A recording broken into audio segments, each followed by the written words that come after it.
Doctor ইউনূসের নেতৃত্বে অন্তর্বর্তীকালীন সরকারের অধীনে প্রথমবারের মতো অনুষ্ঠিত হলো জাতীয় অর্থনৈতিক পরিষদের নির্বাহী কমিটি একনেক সভা। শেখ হাসিনা সরকারের পতনের ৪৩ দিন পর প্রধান উপদেষ্টার কার্যালয়ে অনুষ্ঠিত এই সভায় সভাপতিত্ব করছেন প্রধান উপদেষ্টা ডক্টর মোহাম্মদ ইউনূস। অন্তর্বর্তীকালীন সরকারের প্রথম একনেকে ৫টি প্রকল্প অনুমোদনের জন্য উত্থাপনের কথা জানিয়েছেন পরিকল্পনা কমিশন। প্রকল্পগুলোর মধ্যে আছে ফরিদপুর, ভাঙ্গা, বরিশাল, পটুয়াখালী, কুয়াকাটা জাতীয় মহাসড়ক উন্নীতকরণের জন্য ভূমি অধিগ্রহণ, বাখরাবাদ, মেঘনাঘাট, হরিপুর গ্যাস সঞ্চালন পাইপলাইন নির্মাণ প্রকল্প, আর্থসামাজিক অবকাঠামো বিভাগের আওতায় মহিলাদের ক্ষমতায়ন এবং পার্বত্য চট্টগ্রাম এলাকায় টেকসই সামাজিক সেবা প্রদান প্রকল্প।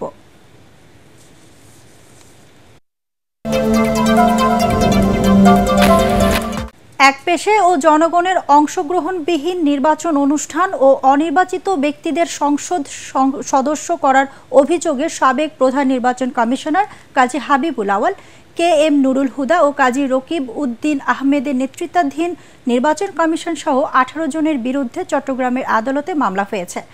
মামলায় সাবেক প্রধানমন্ত্রী শেখ হাসিনা ও সাবেক সেতুমন্ত্রী ওবায়দুল কাদেরকেও আসামি করা হয়।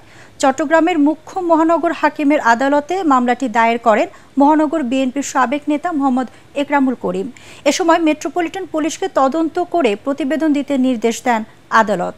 মামলার এজাহারে বলা হয়েছে 2014, 2018 ও 2024 সালের একপেশে ও ভুয়া সংসদ নির্বাচন আয়োজন ও সংবিধান রক্ষণ, সমর্থন ও নিরাপত্তা বিধানের শপথ ভঙ্গ করার কারণে নির্বাচন কমিশনের উপর মানুষের আস্থা নষ্ট হয়েছে।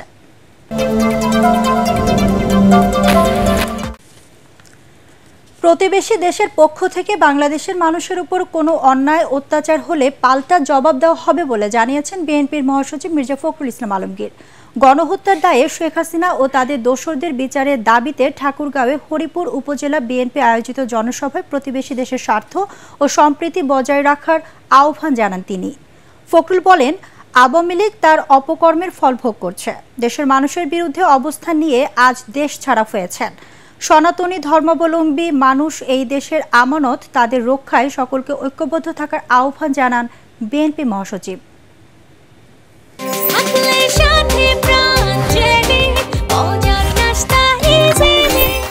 সেনাবাহিনীকে ম্যাজিস্ট্রেসি ক্ষমতা দেওয়ার সুফল জনগণ পাবে বলে মন্তব্য করেছেন স্বরাষ্ট্র উপদেষ্টা লেফটেন্যান্ট জেনারেল মোহাম্মদ জাহাঙ্গীর আলম চৌধুরী। সকালে গাজীপুরে আনসার ও গ্রাম প্রতিরক্ষা বাহিনীর 40তম BCS আনসার ক্যাডার কর্মকর্তা ও 25তম ব্যাচের রিক্রুট সিপাহীদের প্রশিক্ষণ সমাপনী কুচকাওয়াজ অনুষ্ঠান শেষে সাংবাদিকদের প্রশ্নের জবাবে তিনি এসব কথা বলেন। স্বরাষ্ট্র উপদেষ্টা আরও বলেন, দীর্ঘদিন ধরে জনগণের জানমাল রক্ষায় সেনাবাহিনী মাঠে রয়েছে। তাছাড়া অন্যান্য বাহিনীতে আমাদের জনবল কম, সে কারণেই সেনাবাহিনীকে এই দায়িত্ব দেওয়া হয়েছে।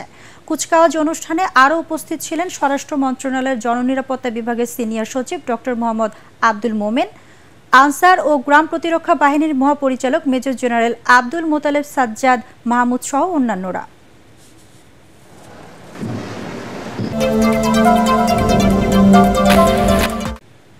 দেশের আরও 4টি পাবলিক বিশ্ববিদ্যালয়ে নতুন ভিসি নিয়োগ দেওয়া হয়েছে। এতে চট্টগ্রাম বিশ্ববিদ্যালয়ে নিয়োগ পেয়েছেন বিশ্ববিদ্যালয়ের রাজনীতি বিজ্ঞান বিভাগের সাবেক অধ্যাপক ডক্টর মোহাম্মদ ইয়াহিয়া আখতার। জগন্নাথ বিশ্ববিদ্যালয়ের নিয়োগ পেয়েছেন অধ্যাপক ডক্টর মোহাম্মদ রেজাউল করিম। রংপুরের বেগম রোকেয়া বিশ্ববিদ্যালয়ের বেরোবিতে, ঢাকা বিশ্ববিদ্যালয়ের ফলিত গণিত বিভাগের অধ্যাপক ডক্টর মোহাম্মদ শওকত আলী এবং ময়মনসিংহের জাতীয় কবি কাজী নজরুল ইসলাম বিশ্ববিদ্যালয়ে অধ্যাপক ডক্টর মোহাম্মদ জাহাঙ্গীর আলমকে ভিসি নিয়োগ দেওয়া হয়েছে।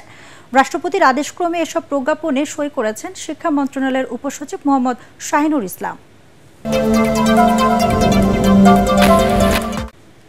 কারিগরি ত্রুটির কারণে সকাল থেকে বন্ধ রয়েছে আগারগাঁও থেকে মতিঝিল অংশের মেট্রো রেল চলাচল। কারিগরি সমস্যা দ্রুত কাটাতে কাজ করছে সংস্থাটি। তবে মেট্রো বন্ধ থাকায় বিপাকে পড়েছে এই রুটের চলাচলকারী যাত্রীরা। সড়কে বেড়েছে যানজট।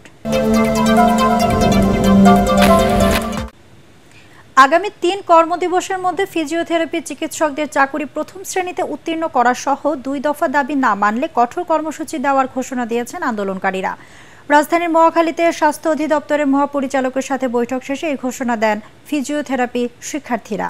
কর্তৃপক্ষের আশ্বাসে সোমবার পর্যন্ত সকল ধরনের কর্মসূচি বন্ধ রাখার ঘোষণা দেন তারা। বিরোধীদের দমনে বেসামরিক লোকজনদের হত্যা ও গ্রেপ্তারের হার বাড়িয়েছে মিয়ানমারের জান্তা সরকার। এক বিবৃতিতে এই তথ্য জানিয়েছে জাতিসংঘের মানবাধিকার বিষয়ক হাই কমিশনার ভলকার তুর্ক। জানান, জান্তা সরকারের নির্যাতনের শিকার ও হামলার প্রত্যক্ষদর্শীদের সাক্ষাৎকারের ভিত্তিতে এই প্রতিবেদন তৈরি করা হয়েছে। এতে বলা হয়েছে, 2021 সালের ফেব্রুয়ারিতে জান্তার ক্ষমতা দখলের পর থেকে এই পর্যন্ত মিয়ানমারে নিহত হয়েছেন অন্তত 5350 বেসামরিক নাগরিক। বিদ্রোহীদের দমন করতে দেশ জুড়ে ঘন ঘন বিমান হামলা চালিয়েছে জান্তা বাহিনী। এছাড়াও 27,400 জনকে গ্রেপ্তার করেছে জান্তা সরকার।